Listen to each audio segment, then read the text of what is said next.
Just need one more trigger. Come on, one more trigger. Come on. Come on. Going for one.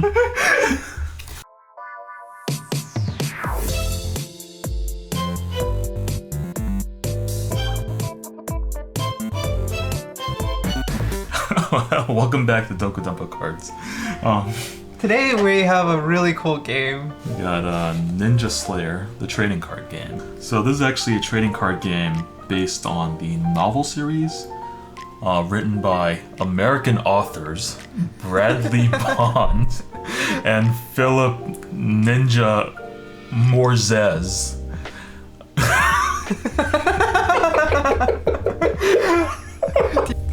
So as you may have gathered, they're not actually. Yeah, they're not actually American. They're like the pen names of like probably two Japanese authors.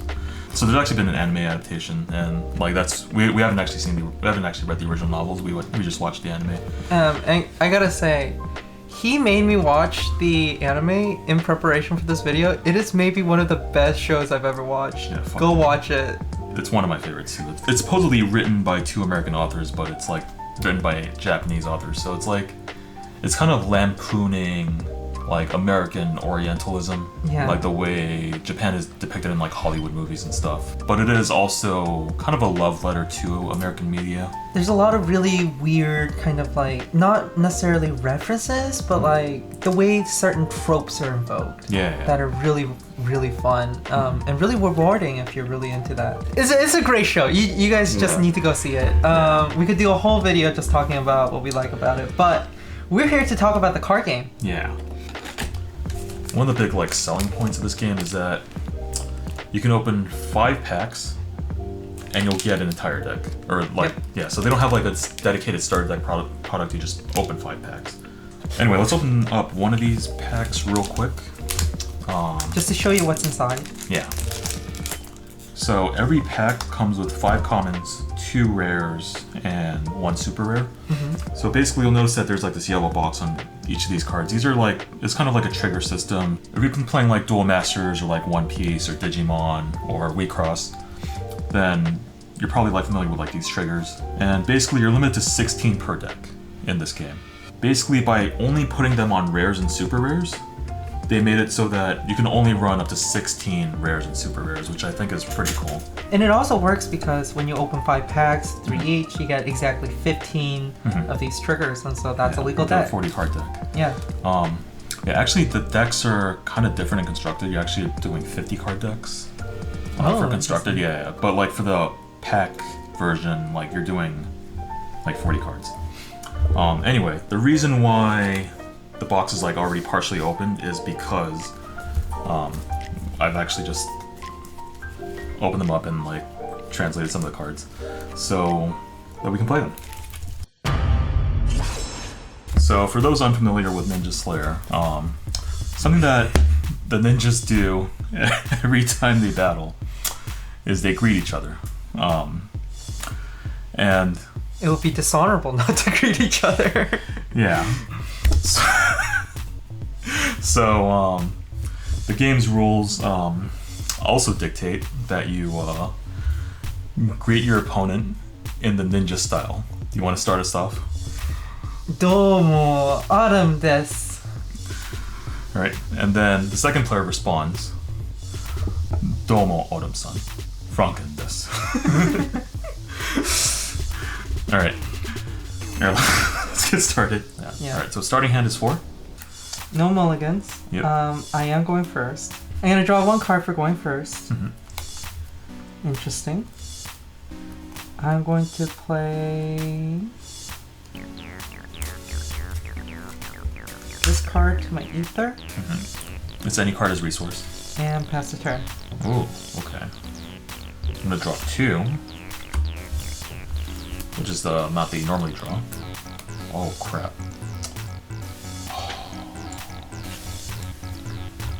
Alright. Is your hand too good again? Yeah, let's do this. Spend 1 for this. Play this for 0. Okay. Okay, it's not that good, but it's like... Alright. 1 to face. Alright. Triggers. Nothing. 1 to face. Nothing. Alright. Go. Right, I'm gonna go to my turn, draw 2. I'm gonna put this into my ether. Black Haze. Alright. And then I will attack you for 2. 2? Alright, I'll take it. Oh. Trigger. Target one character on the field costs 2 or less and slay it. Damn, just kills it. Yeah. Number 2, nothing. Cool, go. Alright. Draw 2. Interesting. Alright, I'll do that. And I'll pay 1 for Beholder. I'm gonna enter battle. Offender will go in for 1. Okay. Nothing. Scatter will go in for 1. Oh, trigger. This is added to my hand. Yep. Yeah, so the thing about triggers in this game is that they basically make it so that like you don't take damage. Alright, so Beholder will go in for 2. This ambushes. Fuck. Damn. When this ambushes, target a ninja on your opponent's field and deal 3 damage to it. I'm gonna do, I think, 3 to Offender. Oh. And this ambushes, so it goes into play. And then the second one is nothing. Cool. Pass turn. Draw 1, draw 2. Awesome, I'm starting to feel a little bit more confident. Yeah. Even though I have 1 up. I'm not scared. Oh, I'm not scared. I'm gonna play another Yamato Koki. Oh. When this enters, I deal 1. Yep. And then I'm going to play... Oh, forgot. Ninja Slayer. Oh no. When this slays a ninja in battle, deal 2 damage to the opponent. Oh no. And I'm gonna go to my attacks. Alright. And I'm gonna slay Beholder. Alright, take 2. Oh, this goes to my hand. Damage 2, nothing. Let's do another 2 to face. Alright. Oop, search my deck for 2 Sokai characters with cost 2 equal to 2 or less. So I will play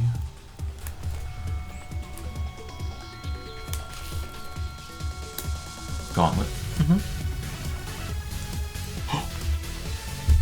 I just realized. Behold. Oh, it's free! Yeah.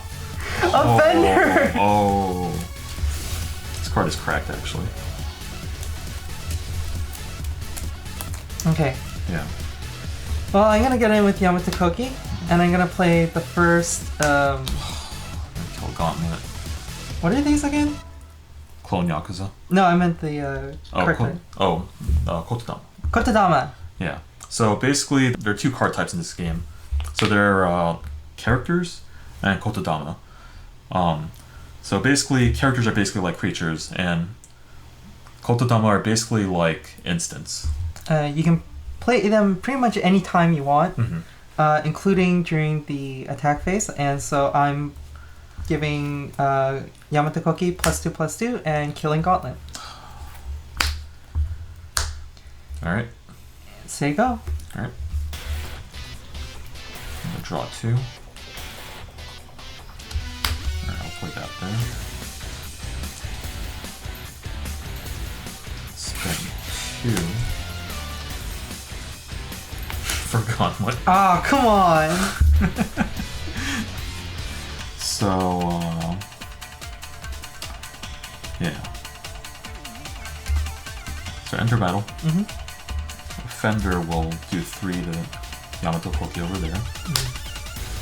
Gauntlet will swing in, deal 2 damage to that with its effect, and then deal 2 damage to Ninja Slayer with its attack.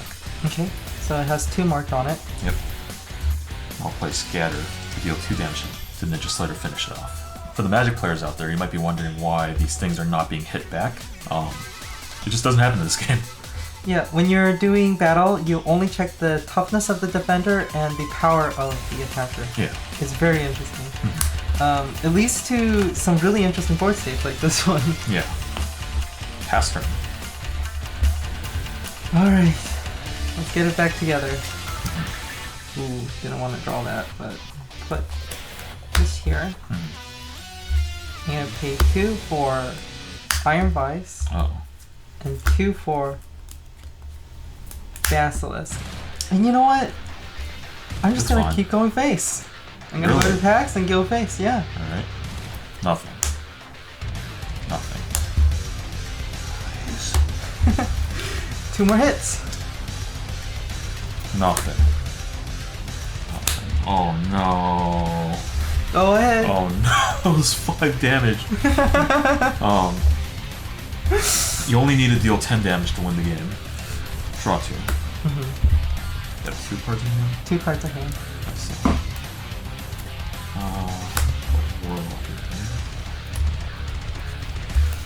Alright. Ooh, big card coming out. Yeah.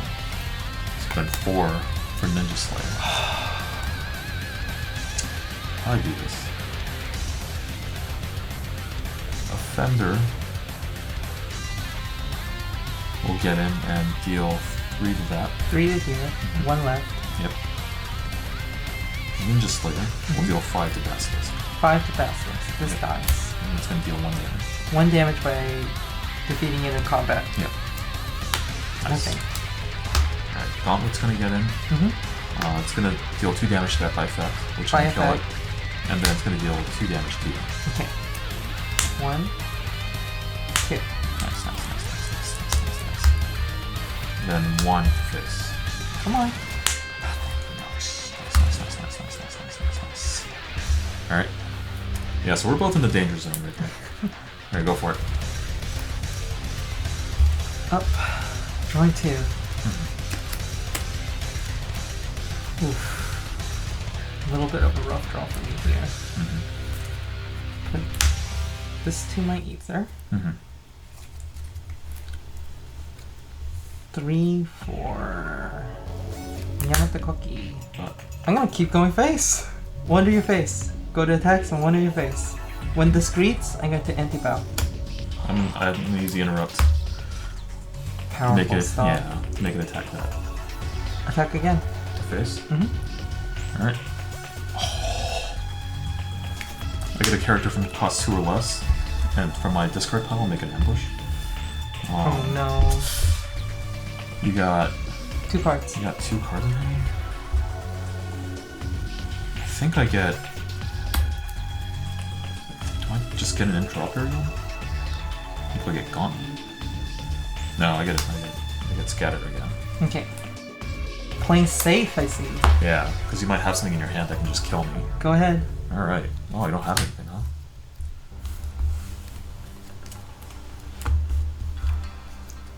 Alright, draw 2.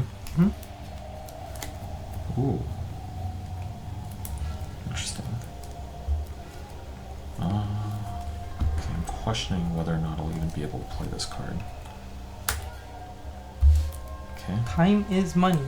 Yeah. So...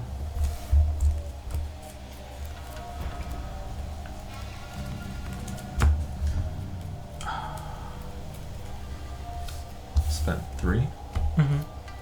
Play Takagi Gondo. When it enters, I draw a card. Alright. This is bad. Yeah. So, I'm gonna enter battle. Ninja Slayer. We'll go and attack Cookie for 5. Okay. And it's gonna deal 1 damage.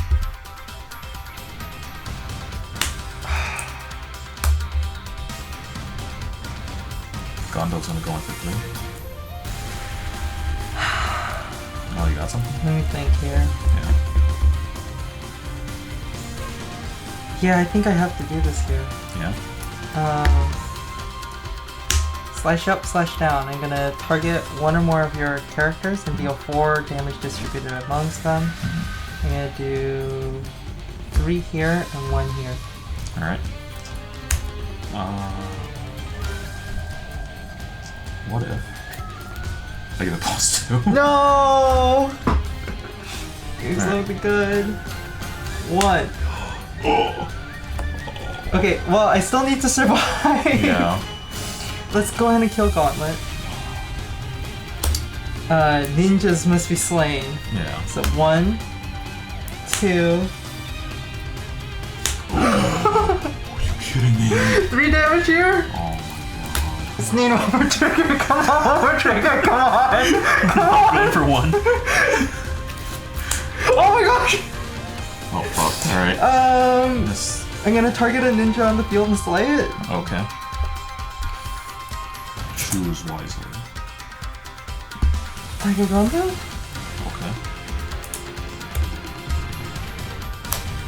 You chose incorrectly! So I'll play Geronimo and play a card with cost 3 or less for my discard. No! I'm gonna swing in for 3 again. That's 10! Yeah. Hey, Future Franken here. I was editing this video and realized that the rest of the footage that we filmed was, it was doo-doo. So I decided to go ahead and just re-record this segment by myself. Anyway, this game is super fun. We actually ended up playing with just the random starter decks you saw over 50 times because we just had so much fun with them. I don't think I've gotten this much replayability out of essentially just a random assortment of cards. So on paper, this game is pretty generic. It's like 90% Magic the Gathering / Duel Masters, but with like elements from some other games like Cardfight Vanguard sprinkled in. But it comes together in a pretty well-executed and elegant package that is more than the sum of its parts. I think the main ingredient in this game's secret sauce is the Ukemi system, or like the trigger system, right? So when you take damage, you flip over that many cards from your deck tier's damage zone. So if I take 2 damage, I'm flipping 2 over, and then you resolve any like Ukemi trigger effects on them. But also, when you hit a trigger, right, it doesn't get dealt as damage. So I'll take this as damage, and then this will come into play, for instance. So usually with your Duel Master style shield trigger systems, I actually have a Duel Master's deck on me. Right, so in like Duel Masters, you'll have like, 5 shields or something, right? And then when you take damage, you add 1 to your hand, and then if it has a trigger, it'll activate. This one doesn't, but otherwise it just goes to your hand, right? These kinds of systems normally come with a couple downsides. First being that these games don't want you to know what's in your life, so they can't add a lot of like deck search effects, because right, like if you can like look through your entire deck, you can like figure out which cards are missing from your deck, and therefore like figure out which cards are sitting in your life, or like, so like i.e. like what triggers are actually in there, which gives you an information advantage. So deck search effects tend to be pretty far and few between in these games. But Ninja Slayer handles damage in reverse by adding cards from your deck to a damage zone, which means that it doesn't matter if you look through your deck, all the cards in there are still eligible to trigger. Which admittedly it's not a huge deal, but it's a nice little bonus that this game gets to enjoy. But the actual issue with Duel Masters' life system is that they have a tendency to discourage attacking. If you deal damage to your opponent, that means you're feeding them cards, right? Like if I'm taking this damage, these are all cards that are going into my hand, which allows me to just clap back even harder on my turn. So what tends to happen in a lot of these kinds of games is that players will just kind of poke each other a little bit, and then just not attack until they're certain that they can like OTK their opponent, because otherwise, this is all going to my hand.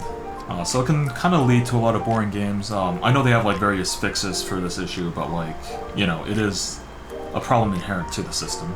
But Ninja Slayer deals with this in a pretty clever way. So in Duel Masters, players have 5 life, and things will deal 1 damage, 1 day attack. I know there's like double break and like triple break and stuff, but like generally they'll deal 1 damage, right?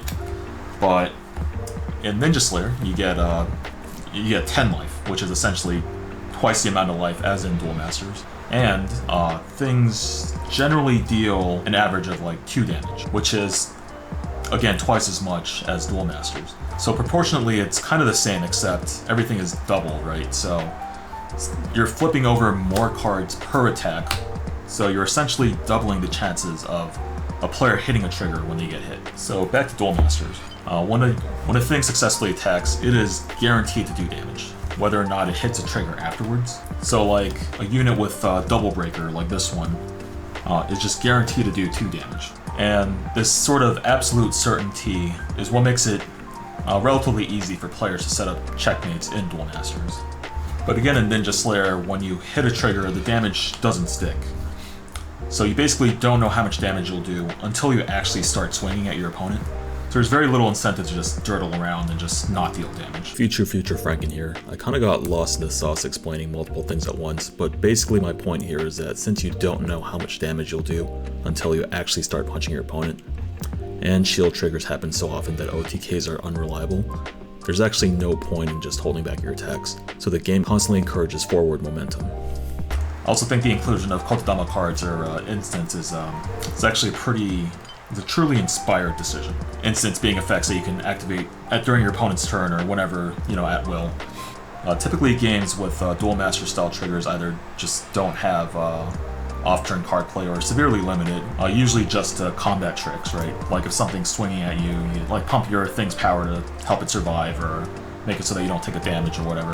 Because off-turn card play tends to slow down gameplay a lot. Like if you play Magic the Gathering, it's like, I play this, do you have a response? Like, it tends to slow down gameplay a lot, and these kinds of games tend to not favor that. Typically in these games, triggers tend to fill the role of off-turn interactions, so it isn't particularly necessary to have like instants in those games anyway. But what I think is truly remarkable is the absence of sorcery type cards, right? Like one and done cards that you only use during your turn, in favor of making them just all instants. Like imagine you're playing Yu-Gi-Oh! And your opponent just drops Dark Hole as a hand trap when you enter the battle phase. It's kind of like that. And I do like the way this contributes to the atmosphere of chaos that this game kind of has going on, even though in reality it's like doing the opposite and actually giving players a lot of agency that a trigger system would typically remove from this kind of game. Something that happens often in Ninja Slayer is that Ninja Slayer will often find himself in some sticky situation, and then he'll pull some complete bullshit at the last second and turn things around. And this game does a pretty good job of making it feel like that's just happening constantly. So like as you saw during our gameplay, it presented a board that should have been more than enough to be lethal, but then Autumn got pretty lucky and hit trigger after trigger. And she probably would have ran away from the game if I didn't have Geronimo in hand to just get one last attack in. The mana system is pretty solid. It's basically your classic Duel Masters, any cards as land system, except you get 2 draws per turn, right? Instead of just the 1. So you get a card to play as a land and then 1 to play from your hand, like at minimum. This actually isn't too different from how Duel Masters does it, because in Duel Masters, even though you're only drawing 1 card per turn, you have the shield system providing you the additional card flow that you need to, play 1 as a land and then just play another, right? And you can kind of feel the absence of this card flow in games like Lorcana. So Lorcana also has a similar play anything as a land system, but you only get 1 card per turn, so you're going minus every turn basically. So a lot of Lorcana players tend to go out of their way to like run a lot of draw effects, because otherwise, it would just turn into, a top deck match as they run out of cards to actually play. It's subtle, but it's the type of thing that some game designers tend to get tripped up by, where they'll transplant a tried and true system from, a popular game without realizing that it doesn't actually work as intended within their game system. Ninja Slayer's trigger system does occasionally provide players with additional card flow, although it doesn't really guarantee it. So they could have just left it at 1 draw per turn and called it a day, but, And it's like everything in Ninja Slayer, the TCG, is done in the service of making a snappy and dynamic game. And you can kind of feel in every part of the game's design that it kind of errs on the side of letting players do the fun thing. Like there's, the trigger system. There's also the fact that there's no summoning sickness. Everything can just attack as soon as they're played, even on the first turn, which is nuts. Most of the game is organized around fairly impactful 1 or 2 cost cards. So players aren't really incentivized to run like higher cost cards, which could break their hands, right? And in fact, the higher cost cards in this game are 3 to 4 costs. And there are also like various cards in the game that can play themselves for free. Like Silver Key here. You can play them for free if you have a freelance unit on the board. So like if this is my first turn, I'll draw 1 and then I'll play this for 1. And then I'll play Silver Key for free. And then when Silver Key enters, the opponent has to discard a card, which is funny, and then it'll swing in for 3 damage.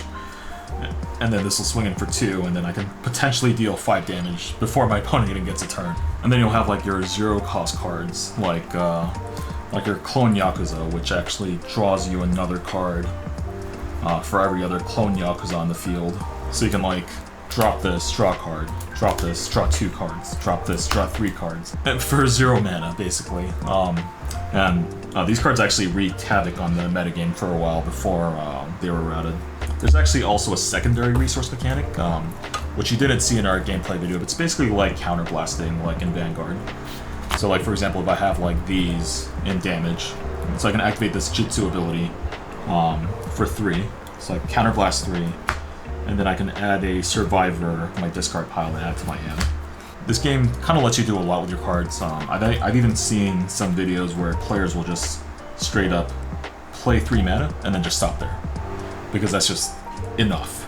Another thing that I like about this game, and this is actually something that I've been trying to figure out how to articulate for a while, and it's the way that like effect text on these cards feel particularly thematic and flavorful. Sometimes reading off some of the card effects in this game feel like you're reading off lines from Ninja Slayer itself, and I think it goes beyond just slapping on a few in-universe phrases and terms.